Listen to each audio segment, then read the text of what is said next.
Assalamualaikum warahmatullahi wabarakatuh. Hai guys, di sini saya akan menjelaskan ilmu tentang materi sejarah lahirnya sosiologi. Perkenalkan, saya sebagai jubir dari kelompok 1 yang beranggotakan 5 orang, yaitu 1. Saya dengan nama Rohman Guruh Putranto dengan nomor absen 27. Yang kedua dengan nama Adil Hakim dengan nomor absen 1. Yang ketiga dengan nama Tipta Kirai Bunga Santosa dengan nomor absen 10. Yang keempat dengan nama Kristia Ningtyasih dengan nomor absen 16. Yang kelima dengan nama Naila Dina Zalfa dengan nomor absen 20. Oke, kita akan mulai penjelasannya ya. Pada materi ini yang perlu kita pelajari bersama antara lain: yang pertama, 1. Penjelasan tentang apa itu pengertian sosiologi.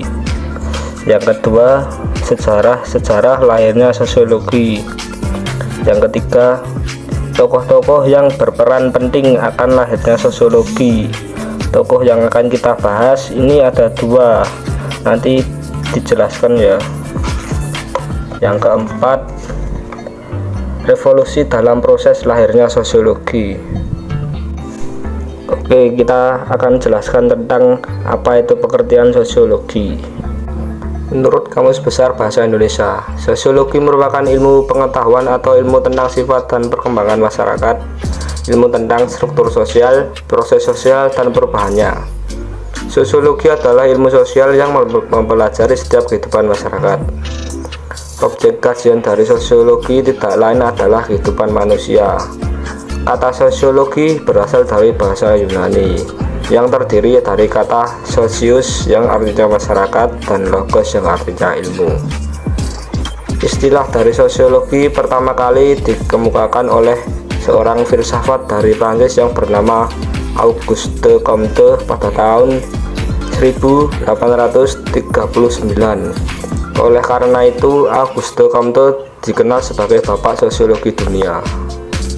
Nah, untuk materi selanjutnya kita akan menjelaskan tentang sejarah lahirnya sosiologi. Sosiologi ditetapkan sebagai ilmu pada tahun 1900-an. Pada masa itu telah terjadi suatu perubahan besar. Perubahan terbesar adalah ketika lahirnya era modern. Pada era tersebut memiliki beberapa gejala sosial. Era modern membuat masyarakat tidak puas akan kehidupan dunia yang berdasarkan pengalaman masa lalu, doktrin agama, serta filsafat sosial. Informasi aktual dibutuhkan untuk dapat memahami dan beradaptasi dengan era modern yang diperlukan oleh mereka. Kebutuhan itulah yang menjadi dorongan dari lahirnya sosiologi. Pemicu lahirnya ilmu sosiologi adalah peristiwa revolusi industri di Inggris dan revolusi sosial di Prancis. Untuk materi kali ini kita akan membahas tentang tokoh-tokoh yang berperan penting akan lahirnya sosiologi. Yang pertama adalah tokoh sosiologi dunia yang bernama Auguste Comte. Tokoh sosiologi klasik yang pertama ini adalah tokoh yang paling sering dianggap sebagai bapak sosiologi, yaitu Auguste Comte yang lahir pada tahun 1789 di Prancis. Comte adalah orang pertama yang menyematkan kata sosiologi, diambil dari kata socius dan logos. Menurut Comte, sosiologi adalah ilmu positif tentang masyarakat. Teori paling populer dari tokoh yang dikenal sebagai peletak dasar sosiologi ini adalah hukum 3 tingkatan, yaitu tahap teologis, tahap metafisik, dan tahap positivisme. Kemudian ada Karl Marx yang merupakan tokoh sosiologi klasik yang mengemukakan teori kelas sosial. Pemikiran Karl Marx salah satunya adalah dalam kapitalisme menumbuhkan 2 kelas yang berbeda, yaitu kaum bourgeoisie dan kaum proletariat. Karl Marx juga dikenal sebagai tokoh yang memprakarsai masalah sosial dari perspektif konflik. Untuk yang ketiga adalah Max Weber Teori Max Weber cenderung pada tindakan sosial. Max Weber mengungkapkan bahwa sosiologi adalah ilmu yang berhubungan dengan pemahaman interorientasi tentang tindakan sosial serta hubungan dengan sebuah penjelasan terkait sebab akibat mengenai arah dan tindakan tersebut. Untuk tokoh sosiologi di Indonesia bernama Sello Soemarjan, lahir di Yogyakarta pada 23 Mei 1915. Sello Soemarjan dikenal sebagai Bapak Sosiologi Indonesia. Karirnya sebagai sosiolog dibangun selama menjadi pengajar di Universitas Indonesia pada tahun 1994, menerima gelar ilmuwan utama sosiologi dari pemerintah Indonesia. Pengaruh sosiologi Amerika yang Personian pada saat itu dibawa oleh Sello Soemarjan ke Indonesia melalui publikasi hasil risetnya berjudul Perubahan Sosial di Yogyakarta. Perspektif fungsionalisme struktural dalam melihat perubahan sosial mendominasi sosiologi pada awal masuknya disiplin tersebut ke Indonesia. Adopsi teori fungsionalisme Parsonian dalam analisis membantu pemerintah dalam agenda pembangunan. Adalah Iwani Sayokjo, lahir di Kebumen pada tanggal 21 Mei 1926. Sayokjo dikenal sebagai ahli sosiologi pedesaan di Indonesia. Latar belakang pendidikan Sayokjo adalah sarjana pertanian. Sayokjo berkarir sebagai pakar sosiologi pedesaan dan ekonomi pedesaan di Institut Pertanian Bogor yang dahulu merupakan Fakultas Pertanian Universitas Indonesia di Bogor. Sayokjo mengembangkan sosiologi terapan berorientasi emansipatoris tentang masyarakat pedesaan. Kontribusi utama Sayokjo pada perkembangan sosiologi Indonesia adalah pengenalan subdisiplin sosiologi pedesaan di berbagai institusi perguruan tinggi. Sayokjo mengembangkan sosiologi terapan berorientasi emansipatoris tentang masyarakat pedesaan. Kontribusi utama Sayokjo pada perkembangan sosiologi Indonesia adalah pengenalan subdisiplin sosiologi pedesaan di berbagai institusi perguruan tinggi. Ada Mukhtar Naim, lahir di Jambi pada tanggal 25 Desember 1932, dikenal sebagai sosiologi dan antropolog Indonesia. Selain itu, Mukhtar juga merupakan ahli kebudayaan Minangkabau. Studi tentang pola migrasi masyarakat Minangkabau melambungkan nama sebagai sosiologi dan ahli kebudayaan Minang yang mumpuni. Mukhtar meneliti kebiasaan merantau orang Minang dan menularkan teori kebudayaan yang diistilahkan dengan Minangkiau. Kebiasaan merantau orang Minang ke seluruh dunia untuk berdagang. Pola merantau orang Minang dilihatnya mirip dengan pola merantau orang Cina. Mukhtar mengkategorisasikan budaya Minangkabau sebagai budaya yang bercirikan sentrifugal. Mukhtar merupakan salah satu tokoh sosiologi Indonesia yang juga ahli budaya. Selanjutnya, revolusi sosial di Perancis. Revolusi Perancis adalah suatu periode sosial radikal dan pengolakan politik di Perancis yang memiliki dampak abadi terhadap sejarah Perancis dan lebih luas lagi terhadap Eropa secara keseluruhan. Sejarah Revolusi Perancis. Revolusi Perancis terjadi pada tahun 1789 sampai 1799 yang dipimpin oleh Napoleon Bonaparte. Revolusi ini menjadi salah satu revolusi besar dunia yang mampu mengubah tatanan hidup masyarakat, khususnya warga Perancis. Dampak yang diberi dari revolusi ini menimbulkan perubahan yang mendalam terhadap perkembangan sejarah modern. Pertumbuhan republik dan demokrasi liberal, menyebarnya sekularisme, perkembangan ideologi modern, dan penemuan gagasan perang total adalah beberapa warisan revolusi Perancis. Apa sih penyebab revolusi Perancis?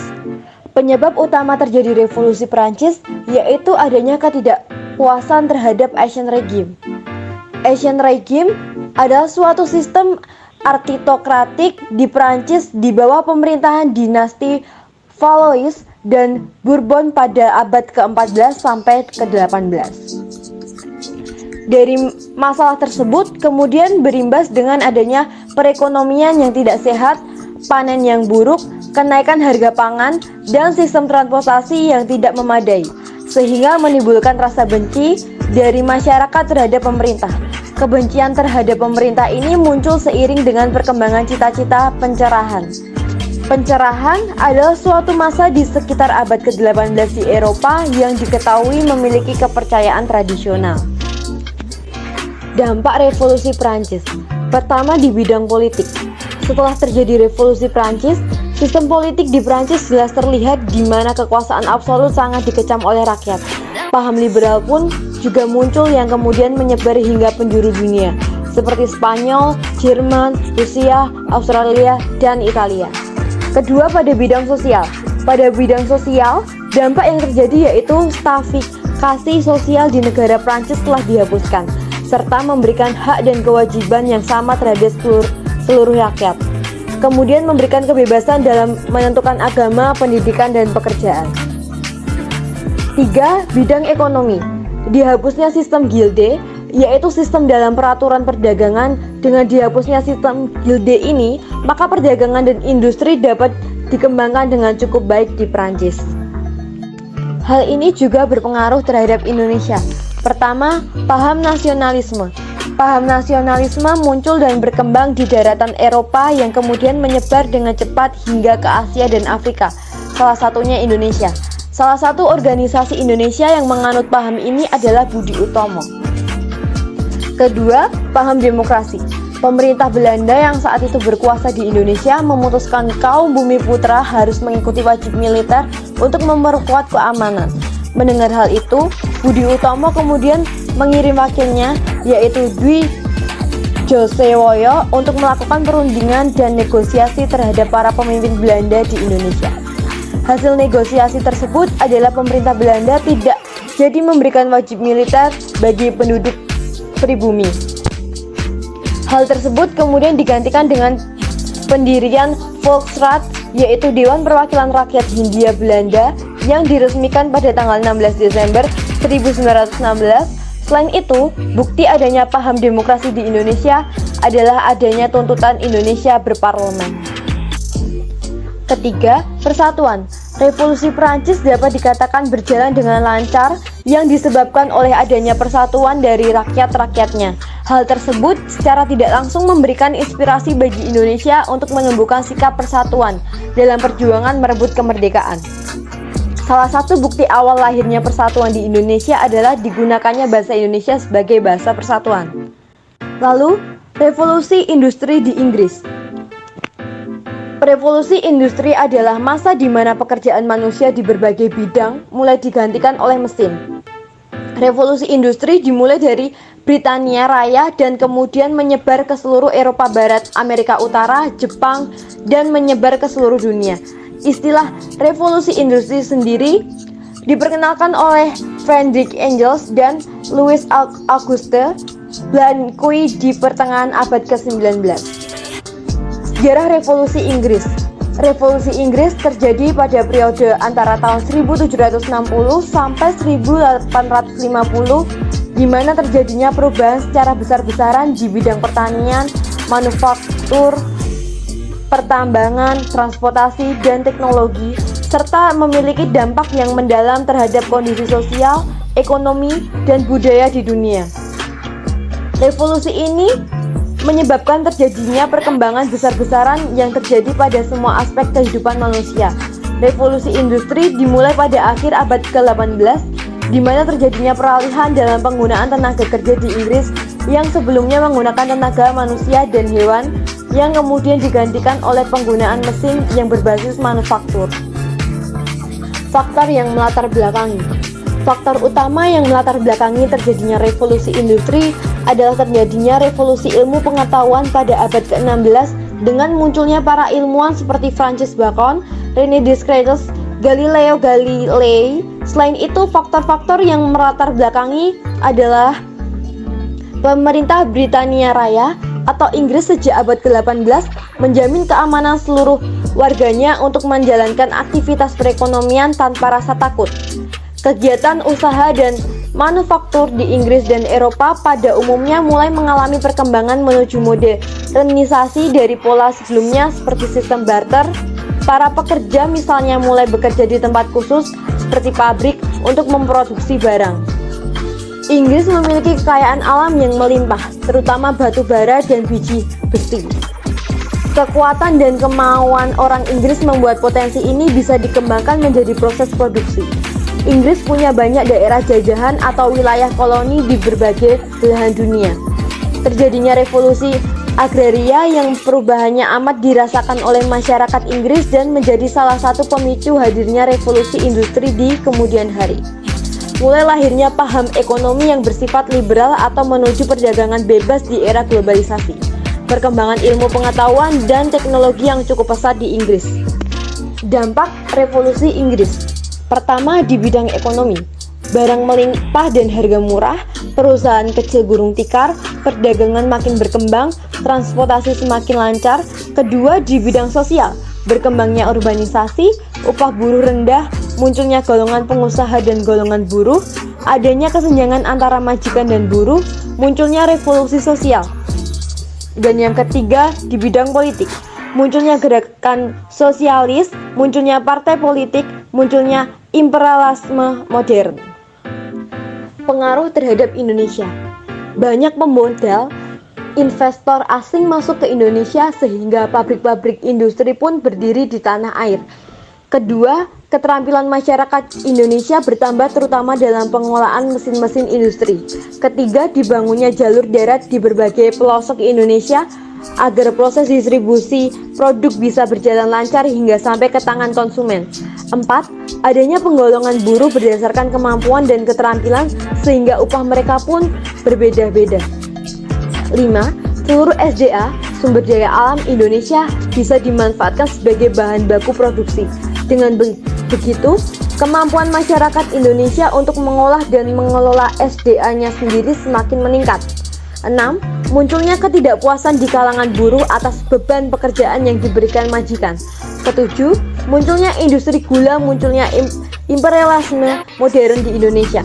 Kedelapan, diterapkannya kebijakan Undang-Undang Gula, Sikorwet, oleh pemerintah kolonial Belanda. 9. Pembangunan jalur kereta api di Pulau Jawa. Sekian untuk kelompok kami yang membahas sejarah lahirnya sosiologi. Bila ada salah kata atau salah pembacaan, kami mohon maaf yang sebesar-besarnya. Wassalamualaikum warahmatullahi wabarakatuh.